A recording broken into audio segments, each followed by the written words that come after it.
Bonsoir à tous. Vous avez un bruit de fond, les bruits de la maison. Alors, Baruch Hashem, ça fait longtemps qu'on n'avait pas fait les feuilles. Là, qu'il n'y a pas de feuilles. Vous avez sur votre téléphone, je vous envoie les textes qu'on va voir si vous voulez voir en live. Et l'idée, elle est toujours la suivante. Pourquoi est-ce que vous n'êtes pas obligé, hein, c'est juste pour ceux qui veulent.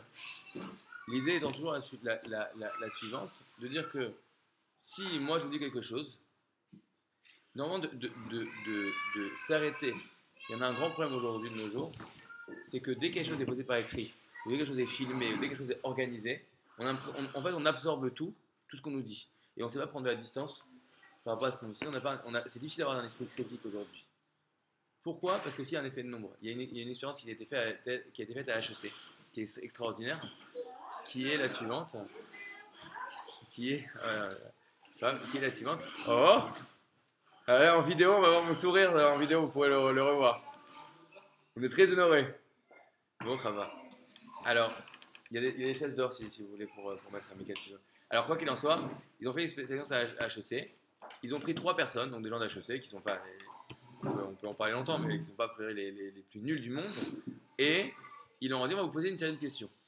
Et vous allez voir comme un jeu télévisé, et vous devez répondre A, B, C ou D. D'accord? Et il y a un public qui regarde. Sauf il y en a 2 qui sont de mèche et le troisième qui n'est pas au courant de l'histoire. Et les 2 qui sont de mèche, on leur dit quoi répondre. Et on leur dit de se mettre d'accord pour répondre des mauvaises réponses. Là, tu vas répondre ça, ça et ça et ça. Ils arrivent devant tout le monde et on leur pose des questions nulles, du style genre voici 3 carrés, lequel est le plus grand. Donc il y a 3 personnes qui sont là pour répondre devant le public et 2 qui vont répondre une mauvaise réponse, parce qu'ils sont de mèche. Et on voit que le troisième, qu'est-ce qu'il fait? Il suit les autres. Sur des questions où la réponse est évidente. C'est-à-dire qu'il ne peut pas avoir une. Pourquoi? Parce que dès qu'il y a quelque chose qui est un petit peu institutionnalisé, on n'a pas envie d'aller à contre-courant. Et c'est normal, c'est très très très dur d'être à contre-courant. Et au fond, on grandit un petit peu dans cette idée. Donc pourquoi aussi je fais l'effort de donner le texte avec justement les sources, pour bien dire, je pense que j'ai une remarque de mon tonton qui regarde le cours et qui m'a fait cette remarque, mais surtout pour bien savoir qui dit quoi. Ok, si Rachid dit quelque chose, alors il faut comprendre que Rachid, il sait ce qu'il dit.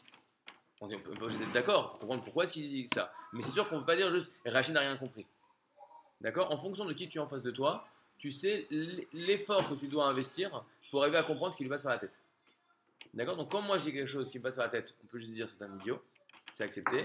Quand quelqu'un d'un peu plus intelligent que moi dit quelque chose, la réponse de dire ça n'a pas de sens, ou il s'est trompé, ou il n'a pas vu que, c'est pas possible. Et d'ailleurs c'est ça tout ce que les gens font dans les chivotes, c'est de prendre des textes qui sont a priori contradictoires ou incompréhensibles, mais vu que tu as une certaine foi que les gens qui ont écrit ça sont des gens qui ont réfléchi à ce qu'ils ont écrit, tu peux passer des heures. Moi mon rêve c'est sur une phrase d'un héros, je peux passer comme ça 7 heures, 8 heures à se dire mais ça n'a pas de sens, mais ça n'a pas de sens, ça n'a pas de sens, ça n'a pas de sens. Ah, voilà ce qu'il a voulu dire. Donc voilà, en tout cas, pas qu'on va passer 7 heures, 8 heures sur une phrase, mais pour vous dire que je vais essayer de ne pas dire des choses juste de moi-même. Alors on commence. Je reviens un petit peu le cadre. La paracha de la semaine dernière, qui est une paracha extrêmement riche. Entre autres, on nous a parlé, à la fin de la paracha de la semaine dernière, un épisode extrêmement connu qui s'appelle Akedat Yitzhak, et non pas le sacrifice d'Israël en français, mais la ligature d'Israël. D'accord? Donc Dieu va demander à Abraham d'aller faire un sacrifice avec son fils. Je vous en prie, servez-vous, ça va, c'est dommage. Alors, quoi? Ça va refroidir. Voilà, ça va refroidir. Ça a réchauffé.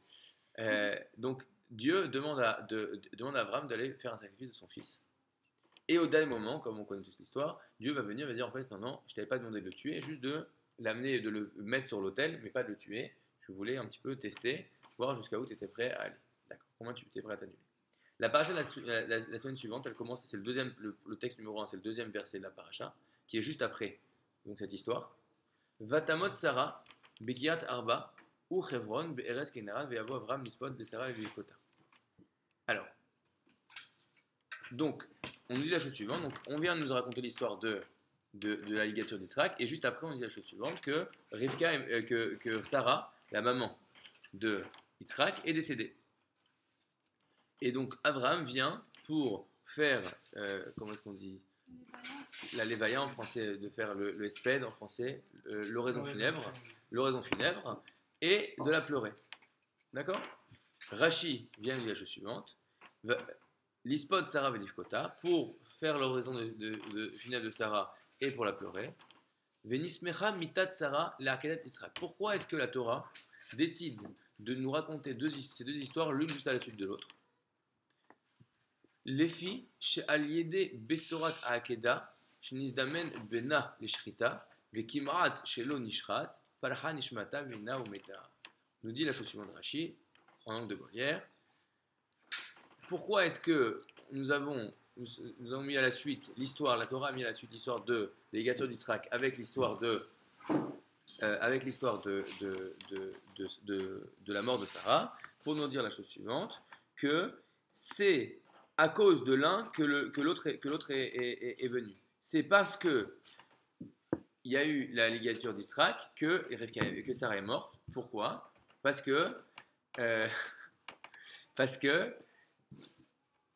il y a, nous dit le Midrash, le Satan est venu voir Sarah et lui a dit, tu sais, ton fils a failli être égorgé par ton mari.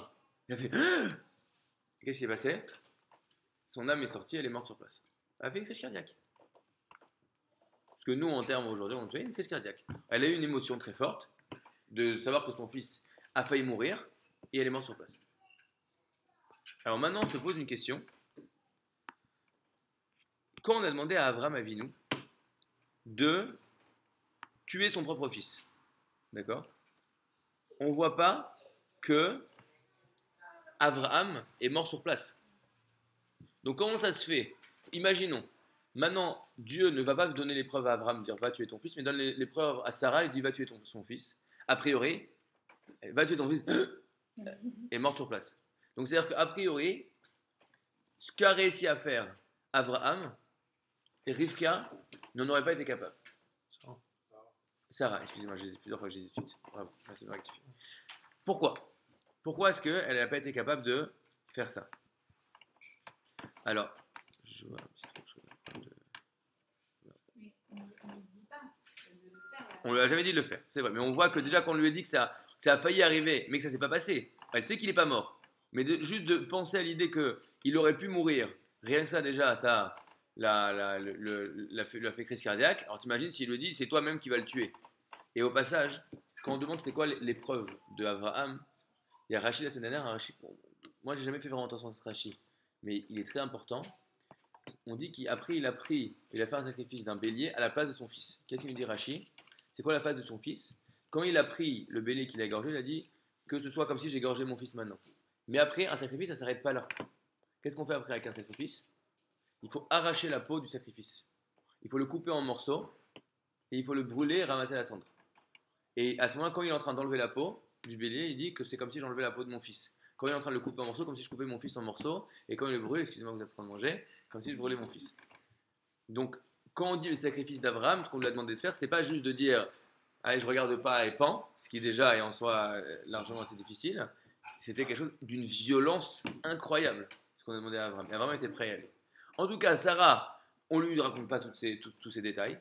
Elle sait que finalement, ça s'est bien sorti et que son fils rentre à la maison. Et pourtant, l'émotion de l'annonce que ça aurait pu se passer, elle ne peut pas supporter.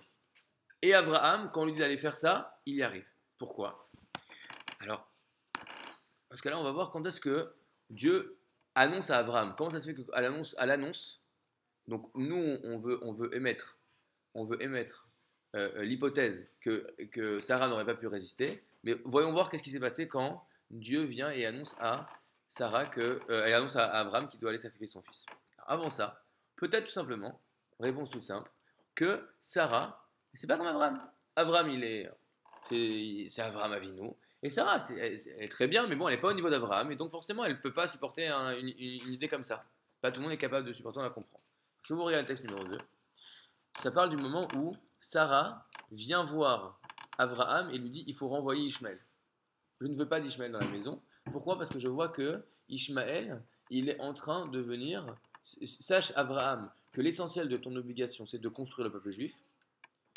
Et pour ça, tu dois t'investir dans l'éducation de ton fils Yitzhak. Et c'est pas possible c'est pas possible ça avec ce Ishmaël à côté. Il faut renvoyer Ishmaël. Et là, Abraham, ça lui déplaît, cette histoire. Et là, Dieu vient voir Abraham et lui dit la chose suivante. Vayomer Elohim el Abraham, texte numéro 2. Al yera be'anecha, que ce ne soit pas mauvais à tes yeux. Al nahar, pour ce qu'on te propose de faire avec le jeune homme, Ishmaël. Va la matecha, et avec sa mère Agar. Kol asher tomar elecha Sarah, shema bekola. Tout ce que Sarah te dira de faire, tu l'écouteras, tu écouteras sa voix. Ki be'yitzrak yikare lecha zera, et parce que ta descendance c'est Yitzhak. C'est quoi tu vas écouter sa voix? Nous dit Rashi, shema bekola. Vous voyez en dessous, Rashi, texte numéro 2. Bekol ruach hakodesh sheba. Écoute la voix de la prophétie qui est en elle. Quand elle te dit quelque chose, elle sait très bien de quoi elle parle. Tout ce qu'elle va te dire, tu dois l'écouter. Pourquoi? Parce que tu dois faire confiance à la prophétie qui est en elle. Mais quoi, Abraham, il est aussi prophète. Il n'est pas un idiot non plus. Alors viens, on discute. Non. Pourquoi tu dois l'écouter sans discuter de ce qu'elle te dit? Nous dit Rashi. La Madnou, nous apprenons de là. Shaya Abraham Tafel et Sarah Ben Viout. Que Abraham Avinu, mesdames, écoutez bien, que Abraham Avinu était Tafel en hébreu, c'est quoi? Il s'annule. Il est complètement accessoire. C'est quoi qu'on dit? Il y a le ikar, l'essentiel, le tafel. C'est que si je regarde le tafel dans les brachot, par exemple. Si par exemple je mange on va dire pour une personne normale, si je mange des crêpes avec du sucre dessus, je ne vais pas faire une bracha sur le sucre. Pourquoi? Parce que je suis en train de manger une crêpe, je ne suis pas en train de manger du sucre.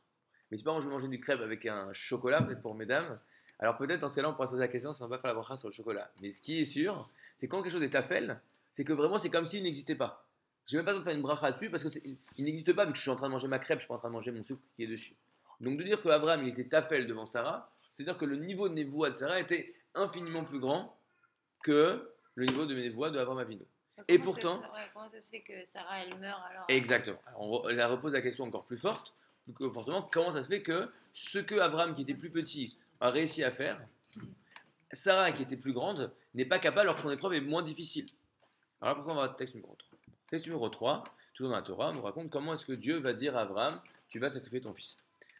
Vayomer, il lui dit, Kah na et bincha, prends s'il te plaît ton fils, et yichidecha, ton unique, Asher ahavta, celui que tu as aimé, et Yitzhak, et après tu vas l'emmener sur le mont Moria. Rachid vient et nous dit, c'est quoi cette expression? Ton fils, ton unique, celui que tu aimes, Yitzhak, c'est quoi cette chose-là?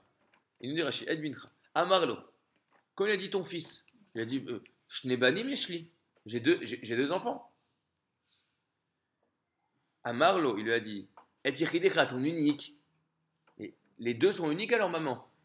Lui, c'est le seul fils, c'est le fils unique de sa maman. Lui, c'est le fils unique de sa maman.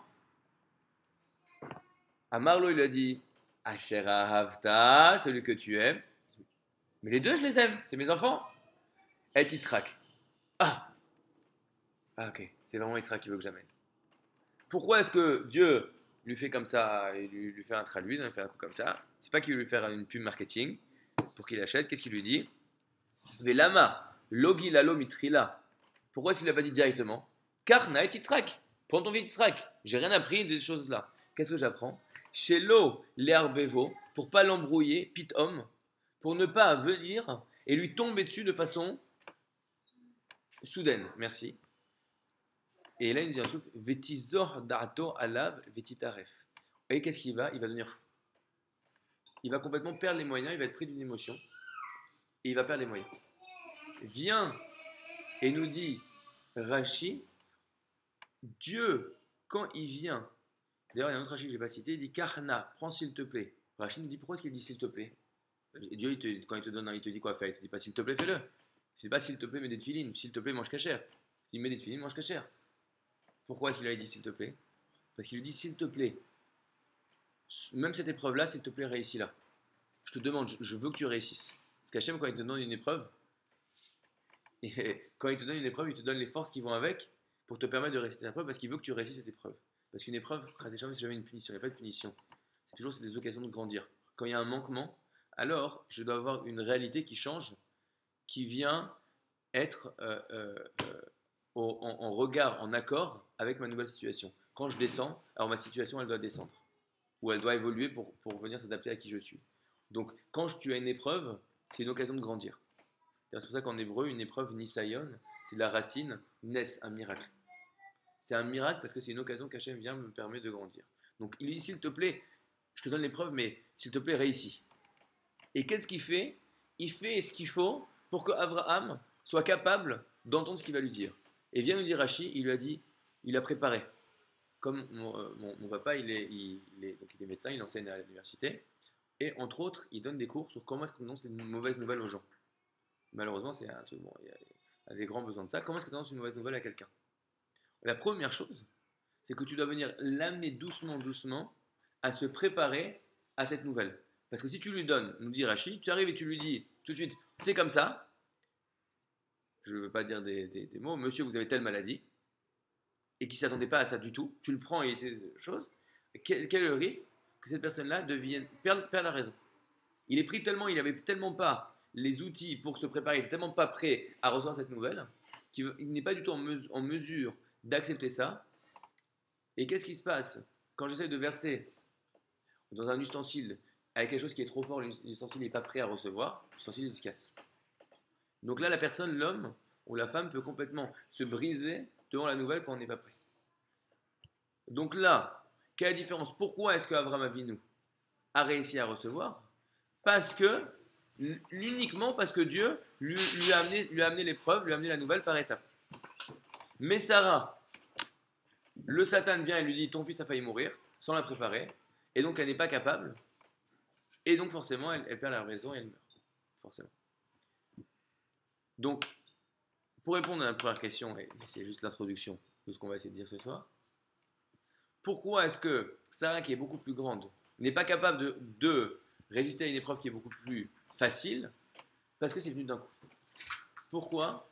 Parce qu'une personne, si on l'habitue à l'idée de quelque chose, il est capable d'accepter des choses beaucoup, beaucoup plus grandes que si on lui met d'un coup.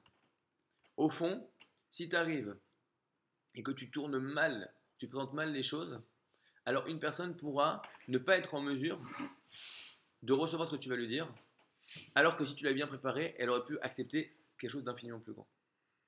Et là, je me permets quand même de poser la question. De quoi on parle? On est en train de parler d'aller sacrifier ton fils. Donc tu peux dire, attends, mais quand je te dis un truc aussi important, qu'est-ce que ça change si je te le dis comme ça, A, B, C ou D? Au fond, tu te rends compte, c'est-à-dire que si quelqu'un il te dit, oui, voilà, vous avez une amende. Alors je peux comprendre s'il me l'a préparé, c'est plus agréable, plus facile, il fait passer la pilule. D'accord? Mais si tu me dis un truc aussi important, je dis, bah, dis-moi tout de suite, de toute façon, qu'est-ce que ça change? Tu crois que quand tu me dis, à quelqu'un, tu lui annonces que le décès d'un proche, tu lui as dit comme ceci ou comme cela, ça change. On voit que même dans une épreuve, dans une nouvelle aussi difficile à absorber, la façon dont je vais te le dire peut changer une personne qui va être capable d'accepter ça et d'aller au bout, et quelqu'un qui va complètement s'écrouler sur place. Et c'est quoi la différence? C'est ce qu'on appelle en hébreu istaglout, en français, l'habitude. Se faire à une idée. La deuxième page, la page numéro 4. La Gemara nous raconte une histoire, donc je vote, de Rabbi Hanania ben Chachinai. Lui, il a été, Hu Kehazil Lebe Rav, il a été à la maison d'études de Rav pour aller là-bas pour étudier pendant 12 ans. Et au bout de 12 ans, il rentre à la maison d'un coup. Et qu'est-ce que nous dit la Gemara? Excusez-moi. Il est rentré à la maison et sa femme elle était en train d'occuper, elle faisait du ménage. Hu yativa de betaihu kanahala kamha dal aina hazite, elle a levé les yeux, elle l'a vu. Save liba parach rucha. Qu'est-ce qui s'est passé? Son cœur il s'est emporté et elle est morte sur place. Elle n'a pas vu son mari depuis 12 ans, imagine la scène. Elle n'a pas vu son mari depuis 12 ans, elle est occupée. Un coup elle tourne les yeux et là, elle voit son mari, son cœur s'emporte et elle meurt. Alors juste pour la fin de l'histoire. Amar les fanav. Là le mari il a dit devant Hachem, Ribono shel olam, maître du monde. Zo ze sachara. Ça, cette fille-là, cette dame-là qui a donné sa vie pour que je puisse aller étudier pendant 12 ans de suite, c'est ça sa récompense, que je reviens et elle meurt sur place. Bar Rahmane ala vechaya. Akash Baruch Hu, il a écouté la fille-là, il a ressuscité. Quoi qu'il en soit, pourquoi est-ce qu'elle est morte? Nous dit Rashi, c'est quoi Savé Liba? Son cœur s'est emporté. Ra'a Liba, son cœur a vu. Quoi son cœur a vu? Klomar pour dire, dit mal et Liba, son cœur a eu l'impression, Pitom, d'un coup, chez Zebarala, que son mari. Mais qui a vu son cœur? Pourquoi pas ses yeux? Elle n'a même pas eu le temps de bien comprendre ce qui se passe, qu'elle a eu comme ça directement dans le cœur, mon mari est là. D'un coup.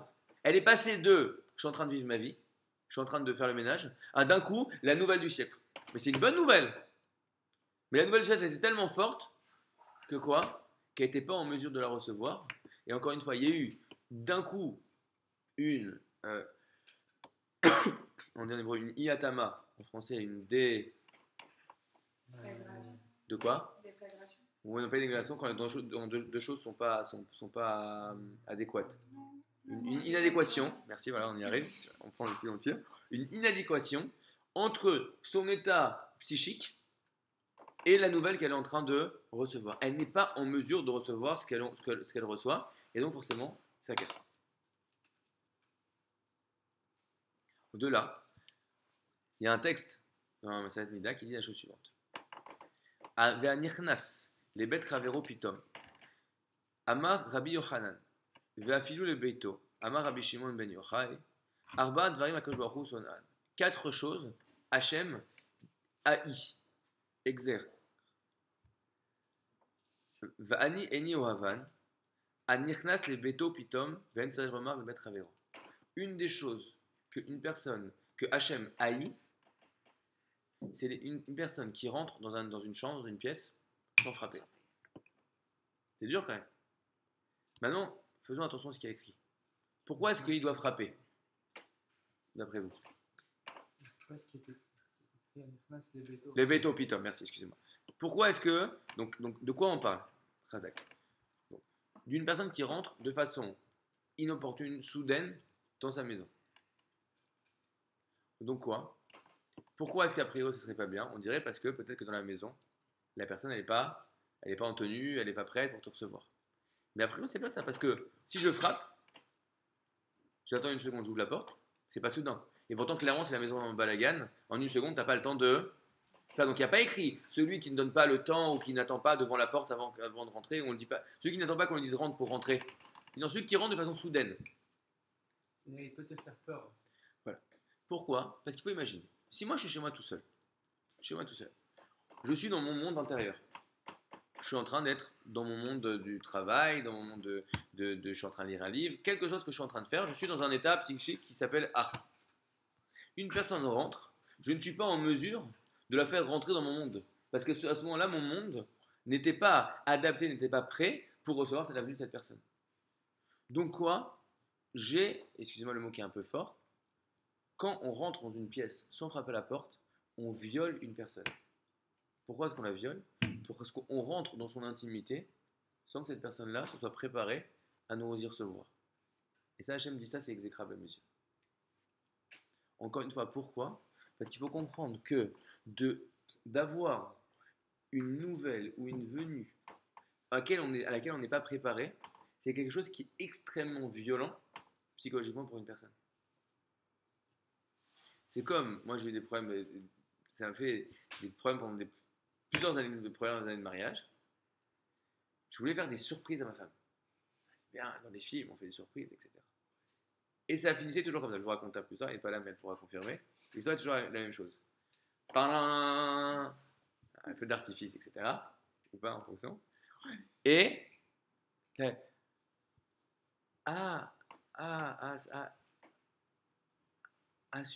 Super. Super. Et là, elle boude. Et là, je lui dis, mais attends, t'es pas contente? T'as vu tout ce que j'ai fait? Et donc, je passe les 10 prochaines minutes à lui expliquer la galère que c'était pour organiser ces surprises. Et elle est pas contente. Je comprends. Je me casse la tête. Toi, t'es pas contente? Qu'est-ce qui se passe? Moi, je suis pas content et on s'énerve. Pourquoi? Parce qu'une personne qui n'est pas préparée à recevoir quelque chose, elle peut pas te demander de kiffer quelque chose à laquelle elle n'est pas préparée. Au passage, quelle est la première chose que tu fais quand tu vas faire quoi que ce soit? On te prépare à l'expérience que tu vas vivre. Tu vas dans un restaurant, tu sais que tu vas manger, tu regardes la carte, il y a parfois des photos, il y a des descriptions de ce que tu vas manger. Pourquoi? Pour te préparer que tu vas vivre une expérience culinaire. Si on fait la même chose, tu es en train de marcher dans la rue et on prend le plat d'un grand chef et on te le met dans la bouche, une fois j'ai demandé, il y avait un chef à la maison, à la maison, et il me disait oui, le goût, le goût, le goût. Et moi j'ai dit non, non, le goût c'est rien sans la projection que tu t'en fais dans ta tête. Et il dit non, c'est pas vrai le goût, le goût. Je lui dis écoute très bien. Maintenant, si imagine que je t'invite avec, je te fais à manger du plus grand chef du monde. C'est qui le plus grand chef? C'est un tel. Ah, génial. Mais t'es occupé au milieu d'un truc. Il faisait de la boxe, ce garçon. Au milieu d'un truc de boxe, j'arrive et je te mets le truc devant toi. Je dis mange. Et mais c'est horrible. Attends, toute ma vie, j'attendais de manger ça et là, je suis pas du tout en état. Je suis pas... Il est où le goût?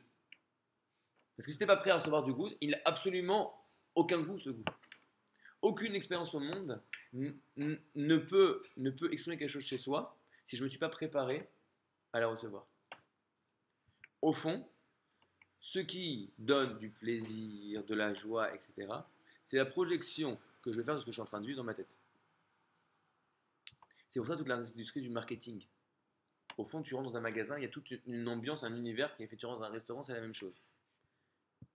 Et sans dire qu'il y a toute une industrie aux États-Unis qui a été faite là-dessus, aussi bien au niveau des endroits où là, allez-nous, des hommes vont aller regarder des femmes.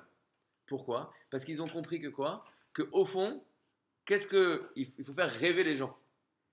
Puis qu'au fond, le rêve, c'est beaucoup plus que l'expérience. Donc quoi? Quand je rentre dans la vie d'une personne pour lui faire vivre une expérience, mais qu'elle n'est pas prête à la recevoir, cette expérience n'a absolument aucun goût, elle est même intrusive et désagréable. À tel point, si c'est trop fort, qu'une personne-là peut devenir folle, etc. Mon grand-père, j'avais oublié cette histoire, que mon grand-père, il avait la moitié du visage paralysé. Pourquoi? Parce que bon, il s'était enfui de Libye, il s'était arrivé en Tunisie, il faisait de la contrebande un petit peu avec la Libye, il faisait passer des juifs en contrebande, etc., et des marchandises. Et un jour, on est venu d'un coup, on lui a dit ah, truc, je sais pas quoi, une mauvaise nouvelle d'un coup. Il n'était pas prêt, il a fait et il s'est retrouvé la moitié du village paralysé toute sa vie. Pourquoi? Parce qu'il n'était pas prêt. Il n'était pas prêt à recevoir. Alors, ça, il y a dans toutes les choses, il y a plusieurs facettes à la même chose. D'un coup, on a dit la première facette que si je rentre de façon intrusive dans une personne qui n'est pas prête à quelque chose, alors c'est extrêmement intrusif et la personne est complètement bouleversée par ce qui lui arrive. Ça, c'est clair. Mais l'autre facette, qu'est-ce qu'on apprend de là? C'est que Abraham Avinu, comme on l'a préparé étape par étape, il était capable de recevoir quelque chose qui était, s'il n'avait pas été préparé, impossible à recevoir. Donc quoi? On voit que la préparation le fait de s'habituer à une idée, permet d'accepter des choses qui seront de l'ordre de l'inacceptable. Et là, je vous invite à passer au texte numéro 5. Le texte numéro 5 dit la chose suivante. Nous raconte l'enterrement de Yaakov Avinu. Ses enfants prennent Yaakov et vont l'emmener pour l'aller, ils étaient en Égypte, et vont l'enterrer. Ils lui font un grand tralala pour aller enterrer quand même le père du vice-roi en Israël. Kevan, chez Guillaume, les Marat à Marpella, quand ils arrivent à Hebron, l'endroit, on va dire au caveau familial, At'a Esav, il est venu qui? Esav, le frère de Yaakov. Et qu'est-ce qu'il dit? Pourquoi il est venu? Il n'est pas venu pour pleurer sur son frère. Kamerakev, Amar Lahem, Memra Kirat Arbahi, Hebron, Ve'amar Rabbi, excusez-moi, il leur a dit la chose suivante. Il leur a dit, écoutez, mais l'aîné, c'est moi. De quel droit vous allez enterrer Yaakov dans ce tombeau? Les frères disent, mais Yaakov, t'as acheté le tombeau. Quand il t'a acheté, ça, je nous dis que quand Yaakov, après être parti de la maison de son oncle, de son beau-père, il va rencontrer Esav et il va donner tous ses biens pour lui acheter le droit d'être enterré là-bas. Donc il l'a acheté. Il l'a acheté, il est où le contrat de vente? Et là, on l'a laissé en Égypte. Dis-moi, je sors mon glaive. Tant que j'ai pas de contrat de vente, vous êtes tous des menteurs ici, vous êtes tous des voleurs. Je ne vous laisserai pas l'enterrer. Je ne laisserai pas l'enterrer dans le tombeau. Et là, il commence à dire non, mais si, mais non. Bah, tu sais quoi? On va aller chercher le contrat de vente. Il y a Naphtali, il court très vite, retourne en Égypte. Tu vas aller chercher le contrat d'achat, d'acquisition, et tu vas lui montrer. Viens, nous dit la Gemara la chose suivante.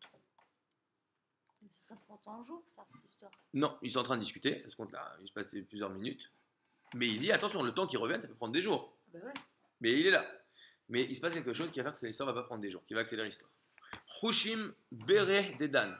Hushim, le fils de Dan. Taman Have, il était sourd. Viakiran le Adoneha. Et c'est important à ses yeux, son maître, Yaakov. Amar le, où il leur a dit Maï qu'est-ce qu'il fait celui-là? Il voit Esav. Amroulé. Kamerakev Hay. Lui, il est en train d'empêcher. Ad Deati Naphtali Meharad et Misraim. Jusqu'à que Naphtali revienne d'Égypte. Alors, on pourra enterrer notre grand-père. Et là, excusez-moi, il a dit, Ve'ad Deati Naphtali Meharad Misraim. Yehe Avi Abba Mutal Bebizayon. Et jusqu'à qu'il revienne, mon grand-père, il va être comme ça, son corps comme ça, sans être enterré. On va manquer de respect à mon grand-père. C'est comme ça, ça vous paraît normal? Qu'est-ce qu'il a fait tout de suite? Shakal Kulfa, il a pris une épée, marié à Recha, il lui a coupé la tête de Esav sur place, et ils ont été enterrés. Yaakov. La Gemara, elle range juste pour, parce que c'est une histoire rigolote, elle dit qu'à ce moment-là, Yaakov, il s'est levé, il a rigolé, et il s'est endormi. Pour comprendre ce que ça veut dire, il faut imaginer bien que les textes, la Gadot, sont pas là pour être lus forcément au sens de ça. Quoi qu'il en soit, comment ça se fait? Il y a tous les enfants de Yaakov, tous les petits-enfants, imaginez, il y avait du monde là. Le seul qui se réveille de dire mais, on est en train de manquer de respect à notre grand-père, le seul qui se réveille, pourquoi c'est Hushim? Pourquoi tous les autres, ils n'ont rien fait? Alors pourquoi on nous a dit la chose suivante? Hushim Bere de Dan, Hushim le fils de Dan, qu'est-ce qu'on nous dit en introduction? Taman Have, il était sourd. Pourquoi est-ce qu'on dit qu'il était sourd? Pour faire comprendre la chose suivante. Imaginons l'histoire. On est là, on va tous aller enterrer quelqu'un, voilà, et nous, et il y a un bonhomme qui arrive. Tiens, Esav, qu'est-ce que tu fais là? Pourtant, t'es pas copain avec notre père. Tu sais pas venu chercher des problèmes? Oui, je suis venu chercher des problèmes. Ah, quel problème t'es venu voir? T'es venu chercher? Je suis venu chercher, je veux pas le laisser enterrer à Hebron. Mais pourtant, c'est à lui. Non, c'est pas à lui. Oui, c'est à lui. Il y a un shtar, il t'a vendu, il t'a acheté. Il commence à discuter. Dès qu'il dit quelque chose, il dit non, c'est pas vrai. Il rentre avec lui dans son jeu. Et il commence à discuter. Hushim, il est là, il comprend pas ce qui se passe. Il voit juste quoi? D'un coup, qu'il y a un problème. Il vient et on lui dit, tu sais quoi? Ce bonhomme-là, il empêche d'enterrer Yaakov. Qu'est-ce qu'il fait? Il arrive, il règle la situation. Pourquoi tous les gens n'ont pas été en mesure de dire, mais attends, c'est anormal cette situation? Pourquoi ils n'ont pas été choqués par la situation? Parce qu'ils ont été emmenés à cette situation de façon progressive. Comme on a dit, quand je t'amène de façon progressive à quelque chose, je suis prêt à te faire accepter en fait tout et n'importe quoi. Des choses qui sont inacceptables. Pourquoi? Parce que tu t'habitues à l'idée. Et là, j'ai un texte que je cite souvent, que je citais souvent à une époque, qui est dans Masechet Shabbat, texte numéro 4, mais c'est pas c'est pas sûr. Car Umantosh el Yetzer Hara. Comment il fonctionne le Yetzer Hara? Ok, alors là-bas, on pose la question, je pense que c'est Miou Elzar chez Betocho chez l'Adam. La Gemara pose la question, c'est qui le dieu étranger? Le Yetzer Hara, il appelait un dieu étranger. Pourquoi il appelait un dieu étranger? Tout simplement parce que, imaginons que je m'énerve. Je dis, ouais, de toute façon, t'es quand même un imbécile, et trucs, etc. Je m'énerve. Et après, je me calme, je dis, je suis désolé, je vous demande pardon, je ne pensais pas à ce que j'ai dit. Et là, on fait arrêt sur l'image. Je dis, monsieur, allongez-vous sur le canapé. Dites-moi, monsieur, si vous ne pensez pas ce que vous avez dit, mais qui le pensait? Il y a plusieurs personnes là-dedans qui contrôlent, vous êtes marionnettes. Qui le pensait? Le Yetzer Hara, c'est quand une personne va agir, faire des actes qui ne reflètent pas qui elle est. Donc il est un dieu étranger. Quand une personne se laisse aller à quelque chose, elle est une marionnette dans les mains de quelque chose qui est étranger à elle-même. D'accord? Quand je voudrais faire A et je me retrouve à faire B, je n'exprime pas moi-même. Donc ça s'appelle ce qu'on appelle le Yetzer Hara, un dieu étranger. Et il nous montre comment est-ce que c'est possible. Comment est-ce qu'une personne peut venir agir contre sa volonté. Comment on dit Mahaboul. Comment c'est possible cette histoire? Car Umanto chez Yetzerara. Écoutez bien, il nous explique comment est-ce qu'il travaille Yetzerara. Ayom Omer Lo Asekar. Aujourd'hui, il te dit fais ceci. Ou le Mahar Omer Lo Asekar. Et demain, il te dit fais cela. Ad Omer Lo Avod Avodazara Voler Veoved. Et jusqu'à qu'il te dit va te prosterner devant des idoles, il va y se prosterner. Comment il marche le Yetzerara? Le Yetzerara, il est très très très très très fort. Le Yetzerara, il te fait avancer par petits pas. Le Yetzerara, imaginons que dans la vie, on a tous des frontières, des zones rouges, on va pas aller là-bas. Ça c'est pas moi. Ok, c'est le non-moi. Je veux pas aller là-bas. Le Yetzerara, il va faire un truc extraordinaire. Il va te faire avancer pas à pas pour t'amener de l'autre côté de la frontière sans l'avoir jamais traversé.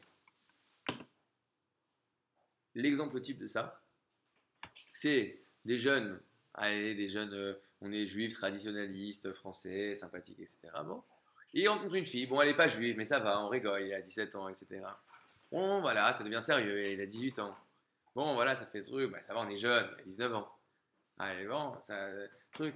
Et maintenant il a 25 ans, ça fait 8 ans qu'il est avec cette fille. Et c'est un petit peu difficile ah mais là il faut vraiment que j'arrête, ça devient un truc. Et il se retrouve comment? Il se retrouve installé avec elle, Chazvé Shalom, complètement sans jamais avoir pris une décision de dire allez, j'en vais tout balancer, maintenant je m'en fiche. Il s'en fiche pas, mais il va se retrouver dans une situation dans laquelle il ne voudrait pas être, sans jamais avoir pris la décision de dire allez, j'y vais quand même. Pourquoi? Parce que il te prend étape par étape. Alors que tu lui dis maintenant va te marier avec une non-juive, il dit mais t'es fou, jamais, truc, ceci, cela. Mais il y arrive. Si maintenant je te dis s'il te plaît, tu peux le tuer. C'est malade. Mais si, comment il va marcher le Yetzerara? Il va te dire, excuse-moi, il exagère quand même, celui-là. Ouais, c'est vrai qu'il exagère. Ouais, tout le monde dit qu'il est génial, mais il n'est pas si génial que ça. Je serais interdit de le haïr dans mon cœur. Après, qu'est-ce que je vais faire? Quand on dit du bien, je vais commencer à dire du mal. Je vais faire la Shonara. Après, je vais commencer à me réjouir quand il arrive des beaux. Après, je vais me réjouir s'il a une perte financière. Après, quand il va m'énerver, il va dire un truc, je vais l'insulter. Après, je vais le pousser. Après, je vais le frapper. Et après, je vais le tuer. Comme ça, il marche le Yetzerara. Le Yetzerara, il te fait arriver à des endroits où jamais de la vie tu pensais que tu pourrais arriver là-bas. Il va étape. Pourquoi? Parce que tu t'habitues à l'idée. Une fois que tu es proche, ça te paraît plus tellement dingue. Des choses qui, il y a 10 ans, tu te regardes, tu te dis, mais jamais de la vie, tu te retrouves à dire, bon, ça te paraît dans l'univers des possibles. Pourquoi? Parce qu'il te fait avancer étape. Il te donne de l'habitude.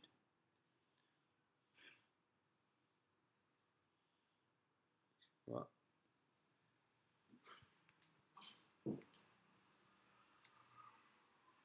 Et donc quoi?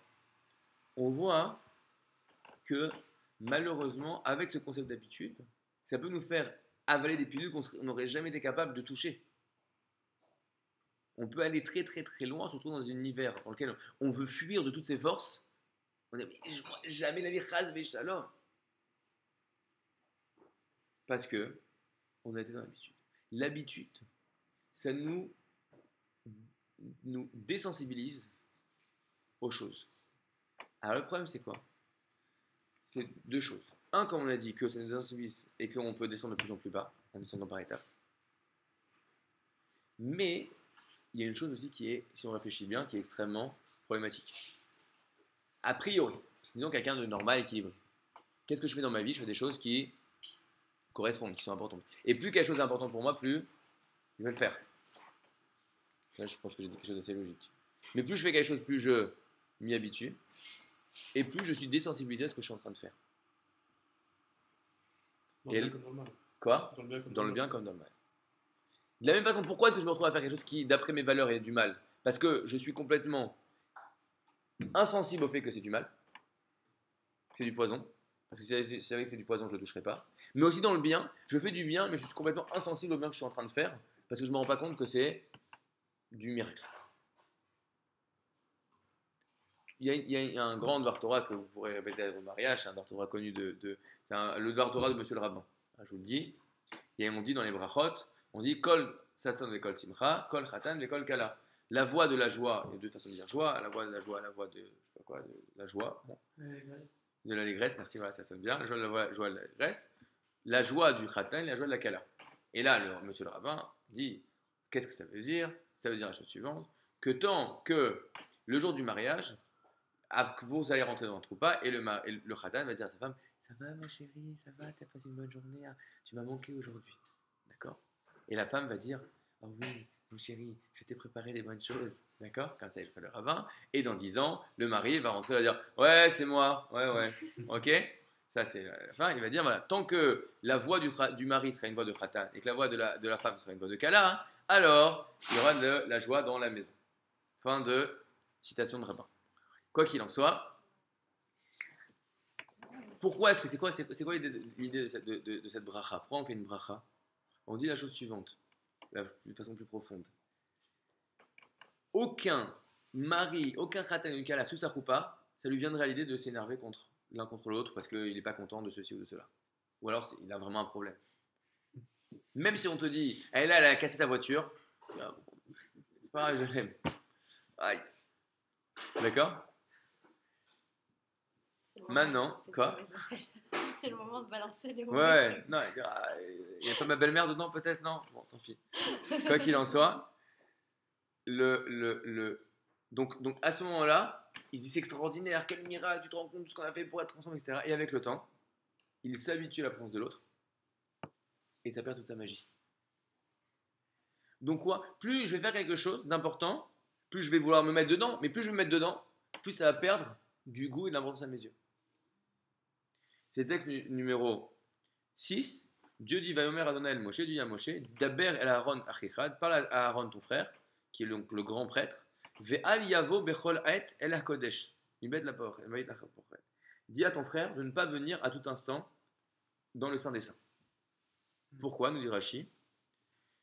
Kitamid ani niracham, parce que moi je suis, ma présence elle est tout le temps là-bas. Im amud anani, parce que je suis dans les nuées de gloire, ou le fi chez Galoui Shechinati Sham, étant donné que ma présence elle est ouverte là-bas, on la voit, elle est exposée là-bas. Yizaer Shelo Yargil Lavo. Il ne doit pas s'habituer à venir. Pourquoi? Si c'est l'endroit où il y a Dieu, tu ne dois pas t'habituer à aller à la synagogue? Non, fais attention. Pourquoi? Parce que si tu vas tous les jours à la synagogue, qu'est-ce qui risque de t'arriver? Qu'au début, tu te dis, attends, la synagogue, je fais attention, etc.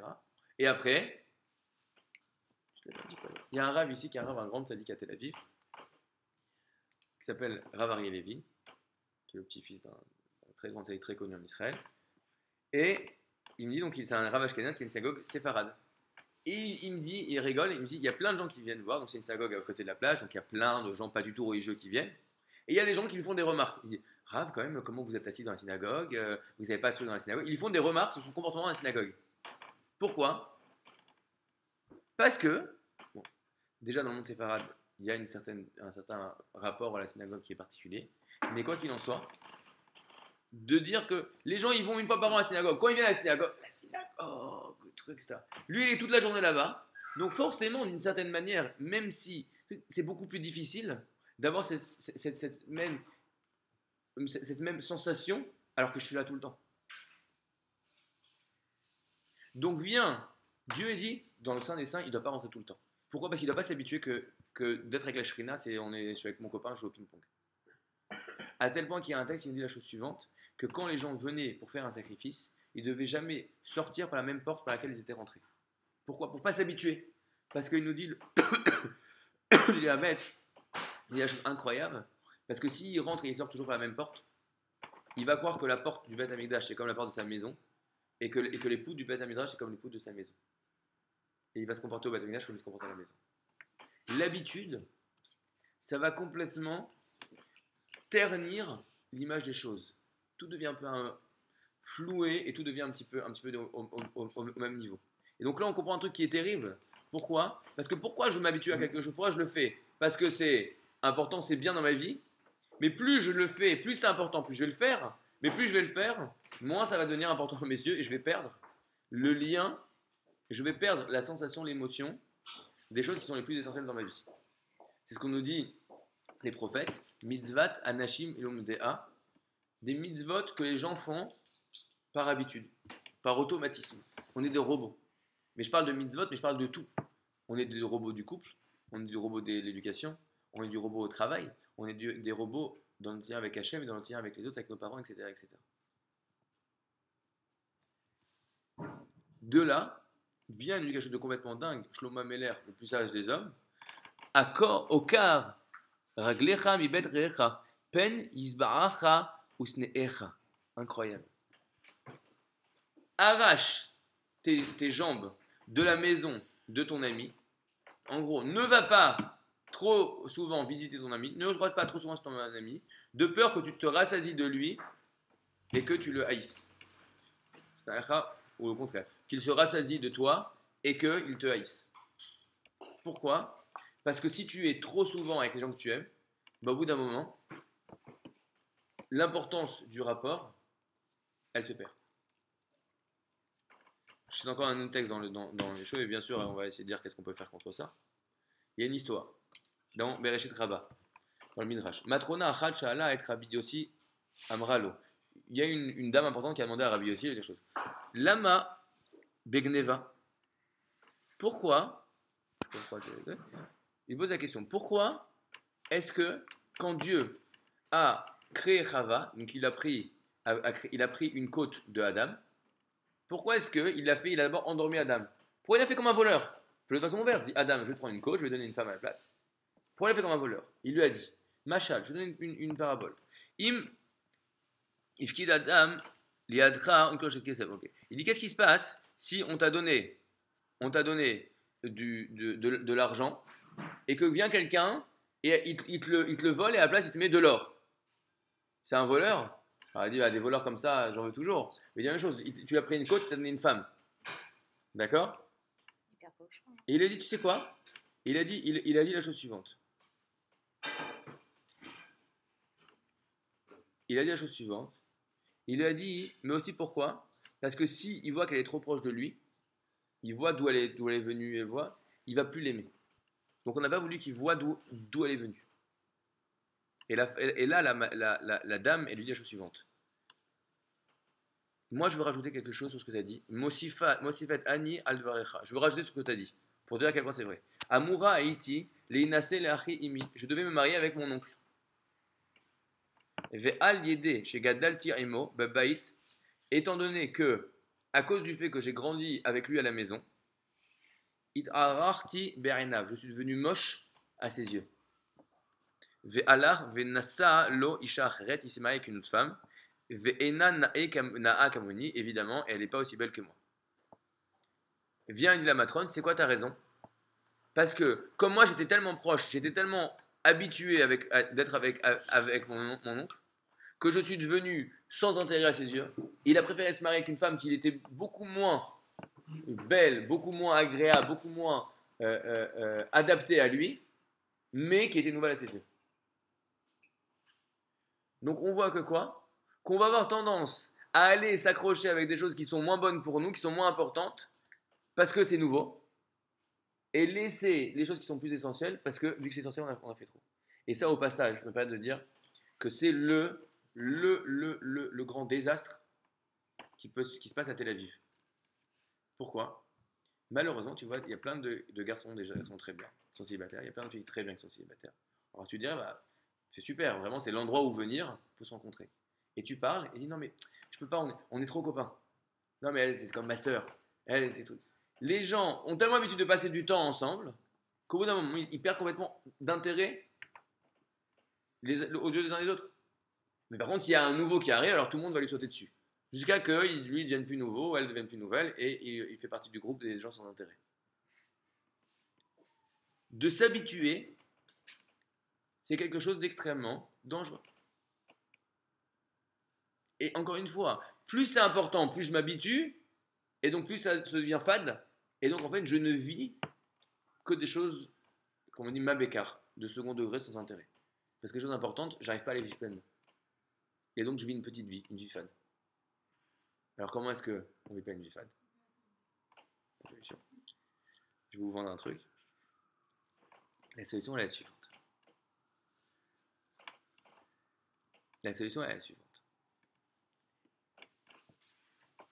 Il faut comprendre une chose, que naturellement, si je m'habitue à quelque chose, alors ça n'a pas d'importance à mes yeux. Donc quoi? Je suis obligé de venir créer un mécanisme qui va me permettre de renouveler mon rapport à ce qui m'entoure et à ma vie et aux gens qui m'entourent et à ce que je fais. Comme nous dit Rashi, il nous dit souvent que tu dois voir la Torah comme si elle t'avait été donnée aujourd'hui. Il y a une mitzvah qui nous a essentielle, qui est la mitzvah du cœur du peuple juif, qui s'appelle Pessah. Pessah, vous savez, il y a deux mitzvot positives, deux commandements actifs, que si on ne les fait pas, on est chayav karet. C'est quoi chayav karet? C'est une personne, on s'appelle, et elle est exclue de la dimension éternelle du peuple juif. Elle fait partie du club. Il n'y a que deux choses, vous savez, c'est lesquelles? Brit Mila. Si quelqu'un ne fait pas la Brit Mila, c'est que d'une certaine manière, il n'appartient pas à la dimension du peuple juif. Et le Hametz. C'est intéressant que quelqu'un m'a fait cette remarque, que quand les chrétiens, les premiers chrétiens, ils ont commencé à essayer d'attraper des gens, la première chose qui a fait le moment où la chrétienté a explosé, c'est quoi? Ils ont dit non mais non, vous pouvez être des juifs sans faire la Brit Mila. Pourquoi? Parce qu'il y a écrit Bassar or la trême, vous pouvez le faire avec votre cœur, etc. Et à ce moment-là, les païens, ils ont adoré, ils ont acheté tous le judaïsme sans Brit Mila. Pourquoi? Parce que la Brit Mila, c'est quelque chose qui est essentiel au peuple juif. Ils voulaient attraper, mais sans rentrer dedans. Donc, première chose, Brit Mila, on comprend bien, quelqu'un qui ne fait pas la Brit Mila, c'est quelque chose d'essentiel. On voit des histoires incroyables. Moi, je vous dis, une fois, j'étais dans un taxi avec un russe. J'adore parler aux russes. Pas parce que je parle russe, pas parce que j'aime l'accent particulièrement, mais parce qu'ils ont vécu des histoires incroyables en Russie. Donc, je lui dis, raconte-moi la vie quand c'était le judaïsme en Russie. Et il me dit, non, en gros, il m'explique qu'il faisait rien de rien, il ne sait pas c'est qui Abraham, il ne sait pas c'est quoi la Torah, schéma Israël, il ne sait pas ce que ça veut dire, rien du tout. Et il me raconte, il me dit, non, mais tu sais, le truc, pour faire la Brit Mila, il fallait se cacher dans un sous-sol, où tu descendais au 10e étage du sous-sol, il y avait rendez-vous, très vite on faisait la Brit Mila, etc. Parce que si on le faisait attraper, on allait en Sibérie et tout. Et on continue comme ça, il me dit, moi j'ai 3 enfants et je leur ai fait la Brit Mila.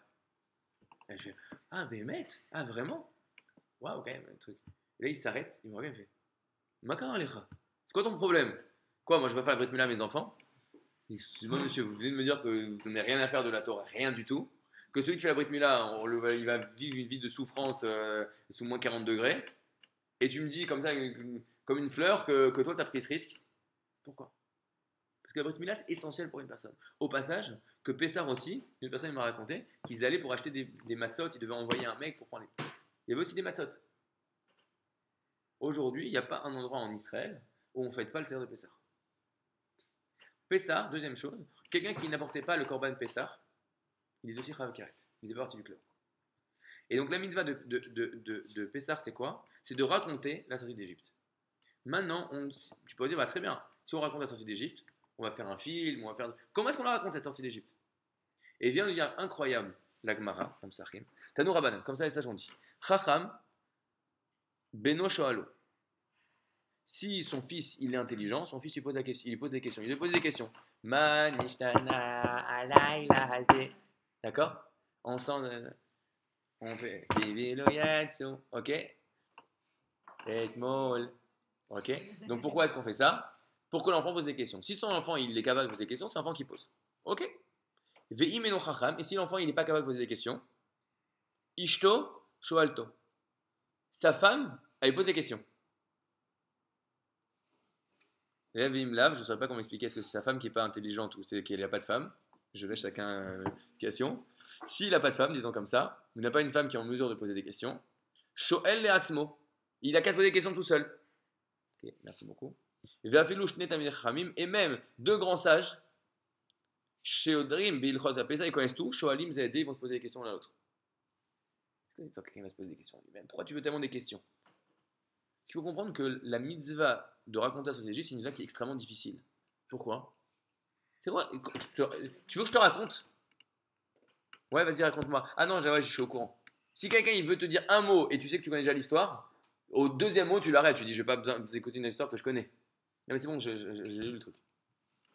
Ouais, c'est insupportable au passage. C'est très désagréable. Quand quelqu'un vient, il est content, il veut te raconter un truc, et toi tu le casses tout de suite, non mais je la connais. Laisse-le, fais-le kiffer, on s'en fout, t'es là pour passer un bon moment avec lui. Écoute-le.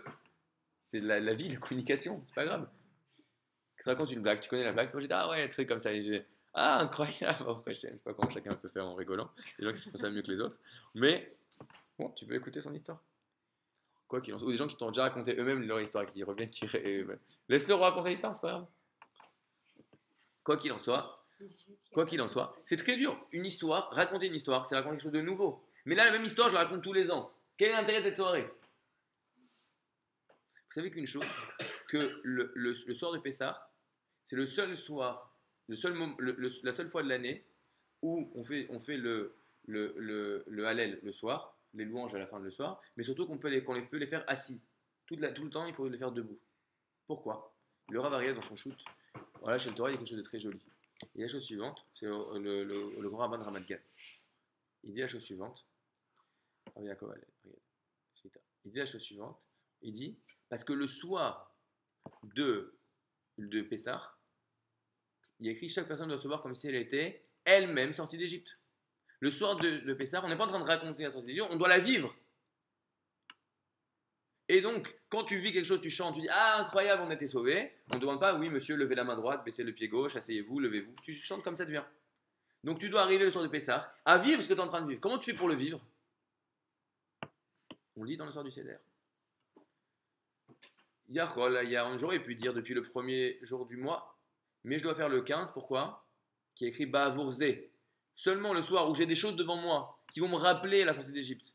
On fait une mise en scène pour se remettre dedans. On pose des questions pour venir réveiller l'intérêt. On fait tourner des paniers sur la tête. Pourquoi? Parce que tu vas faire des actes.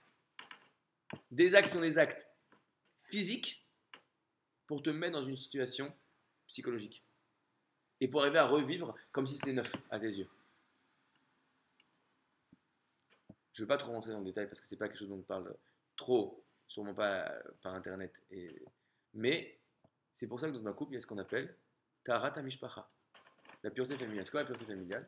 Nous dit Rabbi Akiva, donc je vous fais en deux mots, pendant des périodes, des cycles féminins, il n'y a pas de rapports qui sont possibles entre un mari et sa femme, et après ils vont se retrouver avec le mikvé. Nous dit Rabbi Akiva, pour que la femme soit... Pardon? Rabbi Meir, ma femme est trop forte. Nous dit Rabbi Meir, pour que la femme soit comme une kala aux yeux de son mari. Comment c'est possible? Quelqu'un après 20 ans de mariage, il regarde encore sa femme. Elle est transparente, ça fait partie, j'ai deux chaises, un truc, un lapin, deux enfants et une femme. Ça fait partie de trucs. Vous connaissez, c'est la blague, c'est Chaim, il se voit dans lui, ah Maurice, incroyable, ça fait 30 ans qu'on ne s'est pas vu. Viens à la maison, il faut absolument que je te raconte ma vie. Bon, il vient à la maison, ils sont là, ils servent, il me présente sa femme, etc. Et toute la soirée, comme ça, Chaim est en train de dire, mon cœur, tu peux nous amener le truc. Ah, mon poussin, merci, mon poussin, mon canard, mon cœur, mon sucre en poudre, tout le truc, toute la soirée, et il commence. Et à la fin de la soirée, il arrive quand la dame elle va, il dit le copain, il dit incroyable, merci beaucoup Marcel, mais je suis impressionné quand même. 30 ans de mariage, et encore comme ça, mon cœur, mon poussin, mon canard, mon sucre en poudre, c'est extraordinaire. Il dit Maurice, il faut que je te dise quelque chose. J'ai complètement oublié son prénom. Ok. Donc, des mecs comme ça, la logique elle est comme ça d'un couple. La logique, c'est qu'un couple c'est comme ça. Je vous assure, tout le temps, t'imagines ça, tout le temps, quelqu'un en face de toi. Donc quoi? Tu vas faire un processus qui va venir être mechadej, venir renouveler le lien. Parce que c'est que comme ça que c'est possible. Il y aura des règles. Il y a une organisation. Et je dois avoir des rappels. Je dois venir me remettre dans l'état que j'étais comme une kala, comme sous la roupa. Je vais regarder des photos, faire pourquoi. Je vais essayer de me remettre dans l'état que j'ai ressenti. Parce que sinon, je n'ai pas la force de continuer. Il y a une histoire extraordinaire de...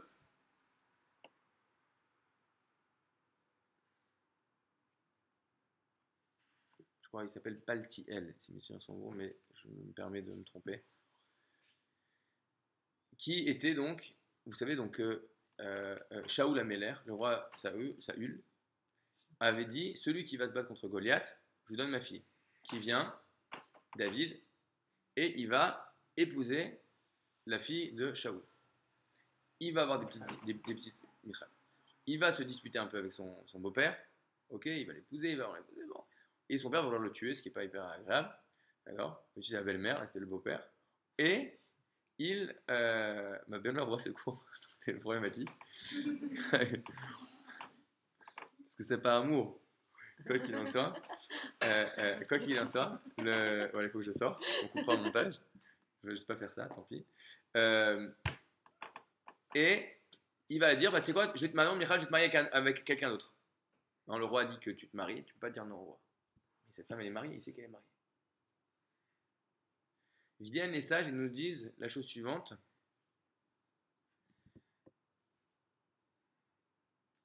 Euh, euh, je crois que c'est vers Ali de la Koulana, je sais plus, il nous dit un pasouk. De qui on parle, c'est-à-dire qu'il y a une personne qui est plus grand encore que Yosef, c'est ce monsieur-là. Pourquoi? Parce qu'il est resté des années à vivre avec sa femme, il n'a jamais touché. Personne ne sait. Qu'est-ce qu'il a fait? Comment est-ce qu'il a réussi à faire ça? Le premier jour, il est arrivé, il a pris une épée, il l'a plantée au milieu de la chambre, il a dit celui qui traverse cette épée, entre toi et moi, il passera au fil de l'épée. Maintenant, c'est quoi cette histoire? Qui est-ce qui a mis l'épée? C'est lui. S'il veut l'enlever, il enlève. S'il veut rien faire, il ne se passe rien. Si maintenant il a un coup et il veut aller se rapprocher un peu trop de sa femme qui n'est pas vraiment sa femme, bah, l'épée elle va pas se lever toute seule et venir l'attaquer. Donc quoi, à quoi elle sert cette épée? Cette épée elle sert, dès qu'il rentre dans la chambre, il se rappelle, il dit attends, le jour où je l'ai planté, j'ai pris une décision qui était claire. Les choses étaient claires dans ma tête, elles étaient vives. Il revit le moment où il a planté l'épée.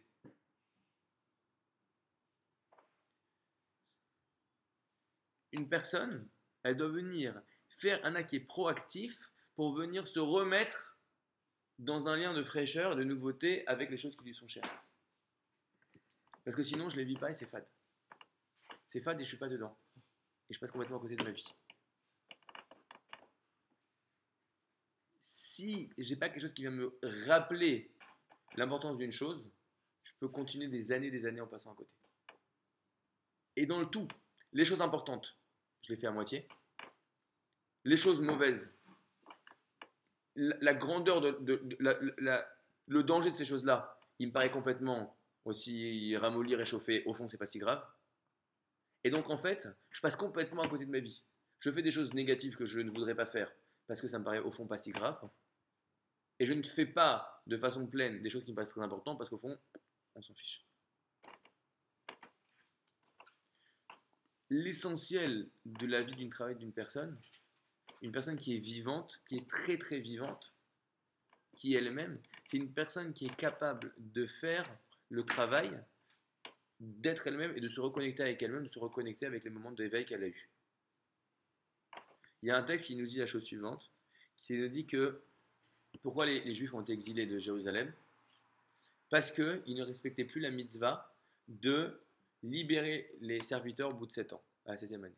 Il nous dit dans la Torah, qu'est-ce qu'on appelle ensuite avoir un serviteur juif? C'est quoi un serviteur juif? C'est par exemple quelqu'un qui a volé et qui n'a pas de quoi rembourser, ou quelqu'un qui dit écoute, moi je m'en sors pas financièrement, voilà, je viens chez toi, je travaille chez toi, je vis chez toi, je suis ton employé, mais toi tu dois me nourrir, tu dois me loger, tu dois me fournir tous mes besoins, et voilà, je travaille pour toi. Au bout d'un moment, maximum 7 ans, on lui dit monsieur, c'est pas possible, c'est pas ça une vie. C'est vrai que c'est pratique, mais une vie c'est de prendre en main. D'accord? Maintenant on sort. Et à un moment, les Juifs ne respectaient plus cette chose-là, ils ne renvoyaient plus les serviteurs. Ils les gardaient chez eux. Nous dit le texte, et pourquoi c'est si grave? Parce que cette mitzvah que vous avez entendue à la sortie d'Égypte, vous ne l'avez pas respectée. Donc c'est pas en soi, il y a d'autres choses beaucoup plus graves, mais la gravité de ce que vous êtes en train de faire provient du fait que vous l'avez entendu, quand ça? Quand vous étiez vous-même quoi? Des esclaves. Si on avait fait une interview, les gens qui sortent d'Égypte, on a dit, dites-moi, vous voulez garder des gens en servitude chez vous tout le temps? Mais non, tu te rends pas compte, d'être en servitude c'est horrible, et quand tu es libre, la liberté c'est tellement beau, etc., etc. Mais des siècles et siècles après, ils n'ont pas réussi à maintenir, même dans les générations futures, à maintenir cet état d'éveil qu'ils ont eu à ce moment-là, et ça dit ça c'est la pire des choses. Pourquoi? Parce qu'au fond, dans la vie, on ne peut pas tout le temps être en éveil de tout. On a des moments, ce qu'on appelle dit au réveil. On a des moments de prise de conscience très fort. On sent quelque chose, on sent une proximité, on sent un besoin d'être quelqu'un de bien, on sent un besoin d'être quelqu'un d'honnête, on sent le besoin de grandir, on sent le besoin de... Et bon, il y a deux chemins. Il y a des gens qui arrivent à faire vivre ça et à en construire là-dessus et le tenir dans la durée. Et les gens, 5 minutes après, il n'y a plus rien. On voit Pharaon. Pharaon, il nous dit de nos sages, à un moment, il dit, donc c'est écrit dans la Torah, il dit, c'est vous qui avez gagné, Dieu a raison, et nous on s'est complètement planté. D'accord? Et je vais libérer les Juifs. Et juste après, il dit quoi? Ah, pas du tout, ha ha ha ha ha. On dit en hébreu, nana banana, ouais, comme ça, et pas du tout, donc après, on dit quoi? Et juste, il dit oui pour qu'il arrête la plaie, et après, on voit que 10 fois de suite, il dit oui, en fait, il dit non, il dit oui, il dit non. Donc a priori, c'est juste un jeu. Il veut juste qu'il arrête la plaie, et dès qu'il n'y a plus la plaie. Mais on voit dans nos sages qui nous dit la chose suivante qu'il a eu le mérite d'être enterré. Son corps aurait pu rester. Il a le mérite d'être enterré dans la mer par le mérite qu'il a reconnu que la vérité était chez Moshe. Donc quoi? Quand il a dit je reconnais, il reconnaissait vraiment. Mais sauf que Pharaon, il a un monde d'éveil. Il voit la vérité, 5 minutes après, il n'y a plus de vérité, il est complètement de l'autre côté. Il n'est pas capable de garder les moments d'éveil qu'il a en lui. Il y a une histoire incroyable. Il y avait un bachour, je crois que c'est Aïcha de Vologine, qui un jour c'était le meilleur bachour de la yeshiva. Et un jour au réfectoire, il y a quelqu'un qui discute d'un sujet, et le bachour il dit ah non, je ne sais pas c'est quoi la réponse. L'autre il me dit tu sais pas c'est quoi la réponse? Alors, pour nous ça nous paraît un peu, mais c'est un tosfot méforache. C'est un commentaire noir sur blanc. Alors, on n'aurait pas su, mais pour lui, quoi, je connais pas, j'ai oublié ce Tosfot. Qu'est-ce qu'il a fait? Il s'est levé, il est parti du réfectoire, il a été s'enfermer pendant, je crois, 7 ans, et il est devenu un très grand Améchar. Maintenant, il y a un problème. C'est quoi? Qu'est-ce qu'on va faire après à manger? Birkat Amazon. Il n'a pas fait Birkat Amazon. Après des années, on a posé la question, il dit il a bien fait, il a pas bien fait. Il a dit, le Rosh Hashanah, il a dit il n'a pas bien fait. Mitzvah de Horaïta. Il a une mitzvah de la Torah de faire Birkat Amazon. Il ne peut pas décider de ne pas faire Birkat Amazon. Mais je vous dis une chose, que s'il avait retenu de faire Birkat Amazon, il ne serait jamais devenu un Talmid Chacham comme aujourd'hui. Pourquoi? Il ne serait jamais devenu un sage comme aujourd'hui. Pourquoi? Parce que dans le temps qu'il lui faut les 5 minutes pour faire Birkat Amazon, il aurait déjà eu le temps de se déchauffer, de dire bon au fond c'est pas grave, et j'ai oublié, j'étais fatigué, etc. Et il n'était plus dedans. Il a pris l'instant où il était au pic de son éveil de dire attends mais je dois me reprendre, je peux donner beaucoup plus, je suis pas à mon maximum, voilà où je voudrais aller. Il a pris ce moment-là et il a dit non, je ne laisse pas le temps de refroidir, je le prends tout de suite et je l'amène pour construire. Qui est une personne qui est réussie? Une personne qui est réussie, c'est quelqu'un qui est capable de s'attraper elle-même. Il voit attends, là il y a quelque chose de fort chez moi, je l'attrape et je le tiens. Quelqu'un qui se plante, il a des moments d'éveil, mais il passe à côté. Je ne sais pas si c'est lié à je viens d'avoir un texte qui est incroyable, qui nous dit que comment, on finit là-dessus, comment toute l'histoire du peuple juif, la sortie d'Égypte, etc., a commencé avec l'épisode du buisson ardent. Ok? Donc c'était quoi? Il y avait un buisson qui brûlait sans se consumer. Il y avait du feu, mais il ne se consumait pas. D'accord? Il y a un midrash qui dit la chose suivante, que ce buisson était là et se consumait, et brûlait sans se consumer, depuis la création. Donc c'est-à-dire que ça faisait déjà combien? Peut-être 3000 ans presque près de 3000 ans, qu'il y avait ça. Donc les gens, il y avait plein de gens qui passaient là-bas, plein de gens. Ok, mais il y avait des gens qui passaient là-bas. Et jamais personne s'est arrêté pour regarder, ah tiens, il y a quelque chose qui se passe. Et là, il y a deux versions dans le texte. Une personne qui dit, Moshe, il a fait un pas vers le buisson, et là Hachem est venu, il lui a dit, c'est toi. Et un texte qui dit, il a juste tourné la tête. Qu'est-ce que ça veut dire en termes pour nous? Il y avait une occasion de s'éveiller à quelque chose, et les gens ils sont passés à côté. Ah ouais, tiens. Et je passe à, parce qu'elle allait dire des bergers, ils sont revenus à leurs moutons. D'accord? Revenons à nos moutons. Et le seul qui n'a pas dit revenons à nos moutons, attends, je dois m'arrêter là-dessus et en faire quelque chose, il a fait un acte suite à son éveil, c'est Moshe. Et ça fait quoi la différence entre des gens, on ne sait même pas qui c'est, des centaines de milliers d'inconnus qui sont morts sans rien laisser, et Moshe Rabbeinu. une personne, elle va être son Moshe Rabbeinu. Le but, c'est pas être Moshe Rabbeinu, mais c'est être son moi-même Rabbeinu. Le top du moi-même, son super moi-même. Une personne, elle va être son super moi-même. Comment est-ce que j'y arrive? En prenant ces moments d'éveil et en les gardant, en essayant toujours de les commémorer, de les ressentir, de les ressentir, de les ressentir pour les garder dans la durée. Alors, Béat Hachem, comme toutes les semaines, il y a toujours les devoirs de la semaine. Les devoirs de cette semaine, je crois que c'est assez clair. Mais déjà d'être conscient que je suis en mode d'attente. Attends, je me suis réveillé à quelque chose. Ah, j'ai ressenti.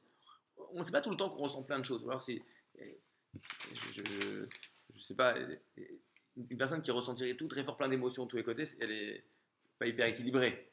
Okay. Mais on a des moments d'éveil dans une journée. Et il faut être conscient que ces moments d'éveil, que c'est une occasion. Oula, je dois pas louper. Là, j'ai envie de. Moi, très souvent, j'ai des gens qui, par exemple, qui disent, moi, je veux me lever le matin et je veux me lever tôt le matin. Des gens, ils m'ont dit ça, mais je vous assure, je fais mon travail dans la vie, c'est de prendre des gens qui n'arrivent pas à se lever le matin et de les tanner pour qu'ils arrivent à se lever le matin. On arrive pas mal. Vous savez, genre le matin, j'ai des trucs, à 6h du matin, je suis en train de passer des coups de fil. Ok. Maintenant quoi? Tu vois des gens, je vous promets, et je les appelle pas le matin, des gens, ils m'ont dû dire, je pense 20 ou 30 fois, dire allez, demain je viens. Ils sont jamais venus. Et quand il dit demain je viens, vraiment il veut venir. Il n'est pas mytho. Vraiment il veut venir. Et ça laisse. Ça part. Une personne qui réussit, c'est une personne qui. Allez, j'attrape ce truc-là. Parce qu'à ce moment-là, si c'était l'instant T où je te dis demain je viens, si c'était le moment du réveil, demain matin, à ce moment-là je me serais levé. Mais le problème c'est que demain matin, quand le réveil sonne, je suis déjà complètement dans d'autres trucs. Et... Donc, cette semaine, c'est d'être déjà en attente. Il faut savoir que dans la vie, on va avoir des moments d'épique, il faut être prêt à les recevoir. Il faut être prêt à les recevoir et tout de suite, il ne faut pas tomber dans l'habitude. Béat Hachem, qu'on a l'occasion de se voir toujours dans des bonnes choses, que les maris puissent, et les garçons puissent vite rencontrer des filles, ne pas s'habituer et vivre Béat Hachem dans beaucoup de joie. Je vous rappelle que si tu veux, on a ouvert le Minyan juste à côté de la Tel Nord à Modigliani. Il y a un grand coin qui touche pour avoir des sushis et des fricassés. Donc je vous invite à venir.